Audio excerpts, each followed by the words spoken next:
बिस्मिल्लाहिर्रहमानिर्रहीम। अस्सलाम वालेकुम दोस्तों, एक नई वीडियो के साथ आपकी खिदमत में हाजिर हैं। दोस्तों आज बात करेंगे हेस्कोल कंपनी के बारे में, जो कि ऑयल एंड गैस मार्केटिंग कंपनियों में उसका शुमार होता है और इस सेक्टर से ताल्लुक़ रखता है।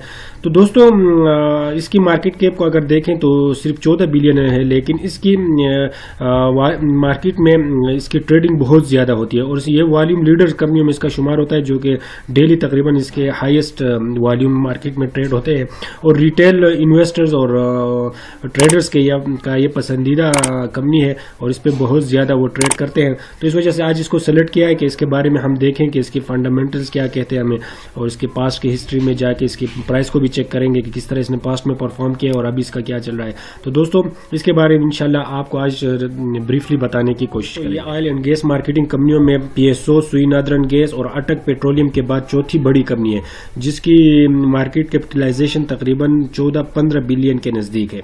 तो दोस्तों आप थोड़ा इस कंपनी के बारे में आपको बताते हैं कि हेस्कोल पेट्रोलियम एक पाकिस्तानी ऑयल मार्केटिंग कंपनी है, जिसे 2001 में मुमताज़ हसन खान साहब ने कराची में इसकी बुनियाद रखी और दोस्तों इसके बाद 2007 में इसकी IPO किया गया पाकिस्तान स्टॉक एक्सचेंज में। और दोस्तों एक जर्मन कंपनी लुब्रिकेंट कंपनी है फ्यूच, इसके राइट्स पाकिस्तान में डिस्ट्रीब्यूशन राइट्स इसके पास है पूरे पाकिस्तान के। और दोस्तों 2017 में इस कंपनी के ताउन से बिन कासिम में तकरीबन $20 मिलियन की लागत से अपना एक प्लांट लगाया गया।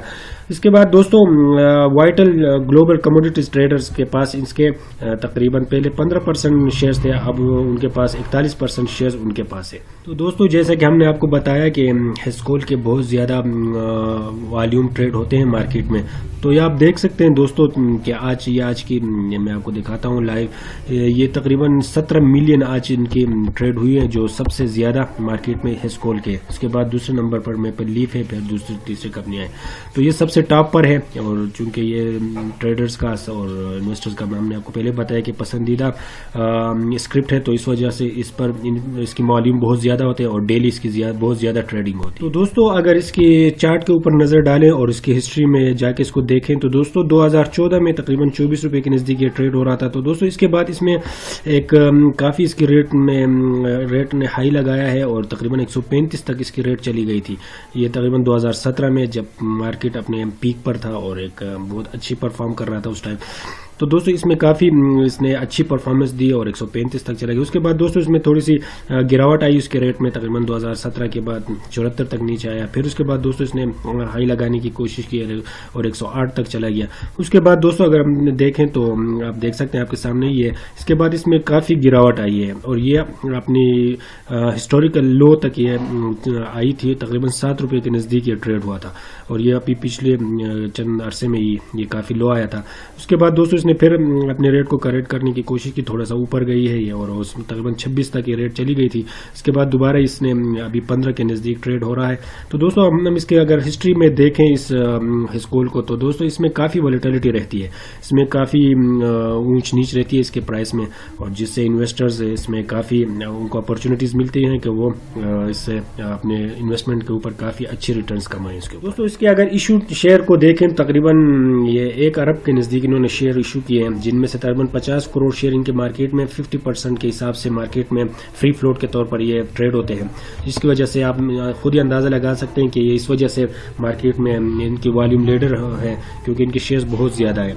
इस तरह दोस्तों अगर इसके शेयर होल्डर की कैटेगरीज को देखें तो तकरीबन इनके मैनेजमेंट के पास, डायरेक्टर CEO वगैरह के पास तकरीबन 22% शेयर्स उनके पास है, जो कि बहुत एक अच्छी बात है, क्योंकि जितने मैनेजमेंट के पास शेयर ज़्यादा होंगे इतनी उनकी दिलचस्पी उस कंपनी में ज़्यादा होगी और उनके स्टेक्स ज़्यादा होंगे। इस तरह दोस्तों अगर एसोसिएट कंपनीज को देखें 17% उनके पास है, और इस तरह अगर दोस्तों मेजॉरिटी देखें लोकल के पास तकरीबन 12% है, और इस तरह दोस्तों तकरीबन फॉरेन कंपनीज के पास 36% है, जो कि एक अच्छी साइन है, क्योंकि फॉरेन कंपनियां देखभाल के अच्छी कंपनियों में इन्वेस्टमेंट करते हैं। और एग्जीक्यूटिव्स के पास दोस्तों तकरीबन 1.13% उनके पास है। दोस्तों अब लाइव टर्मिनल के ऊपर आपको दिखाते हैं, ये आप देख सकते हैं कि C100 के CAL के MIAL तमाम इंडेक्सेस में ये तकरीबन ट्रेड होता है। अब इसके अगर दोस्तों मार्केट कैप हमने आपको पहले ही बता दिया था। अब अगर इसका बीटा को देखें दोस्तों तकरीबन ये 1.35 इसका बीटा है। इसका मतलब है कि ये इसके इंडेक्स के मुकाबले में इसमें वॉलेटिलिटी काफ़ी ज़्यादा है और ये काफ़ी तेज़ी से ऊपर या नीचे ये मूव करता है। और उसके बाद दोस्तों अगर इसकी एक साल की परफॉर्मेंस को देखें तो दोस्तों ये आप देख सकते हैं कि इसने लो 10 रुपये का लगाया और हाई 110 रुपये इसने हाई लगाया। तो दोस्तों आप खुद ही अंदाज़ा लगा सकते हैं कि इसमें वॉलेटिलिटी कितना ज़्यादा है। 10 रुपये और 110 के दरमियान इसने एक साल के दरमियान ये ट्रेड हुआ है।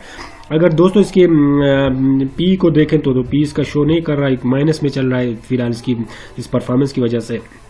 और सेक्टर के पी को भी देखें दोस्तों तो वो भी ठीक काफ़ी ख़राब है, तकरीबन -37% पर है। तो पूरा सेक्टर ही उनकी परफॉर्मेंस अच्छी नहीं है।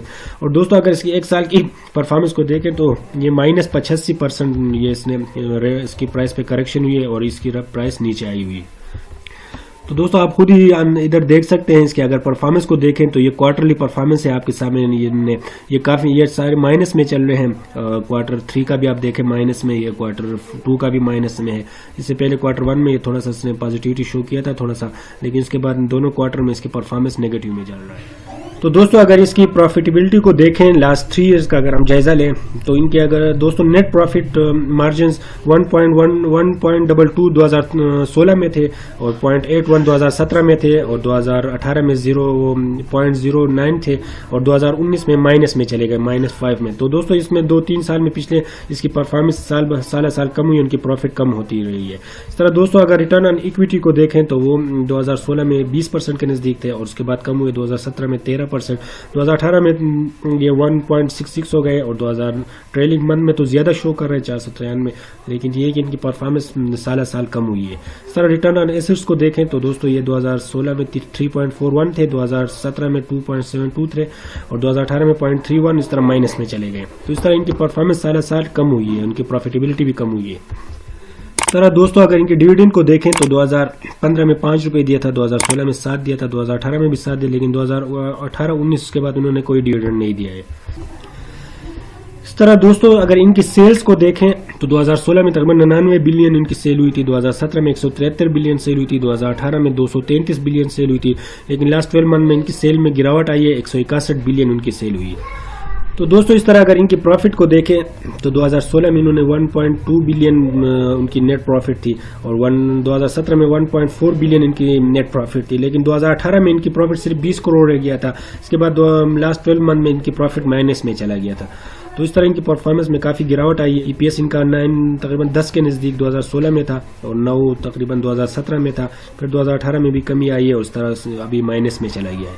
तो दोस्तों इस तरह इनकी परफॉर्मेंस में, इनकी प्रॉफिट एंड लॉस में पिछले 1-2 सालों में काफ़ी कमी आई है, जिसका असर आप इसके शेयर के ऊपर भी देख सकते हैं, जो कि 100 रुपये से ऊपर ट्रेड हो रहा था, जो कि अभी आके 15-20 रुपये। ये थी आज की वीडियो जिसमें हमने कोशिश की है कि एक चार्ट के जरिए भी हमने आपको बताने की कोशिश की है कि हैस्कोल ने पास्ट में किस तरह परफॉर्म किया है और उसकी प्राइस किस तरह रही है। इसके अलावा दोस्तों हमने इसके फंडामेंटल्स के बारे में भी मुख्तसरन आपको बताने की कोशिश की है। तो दोस्तों इंशाल्लाह नेक्स्ट वीडियो में किसी और टॉपिक के साथ आपकी खिदमत में हाजिर हो जाएंगे और इस टाइम तक के लिए हमें इजाज़त दीजिए। अपना बहुत सारा ख्याल रखें। अल्लाह हाफिज़।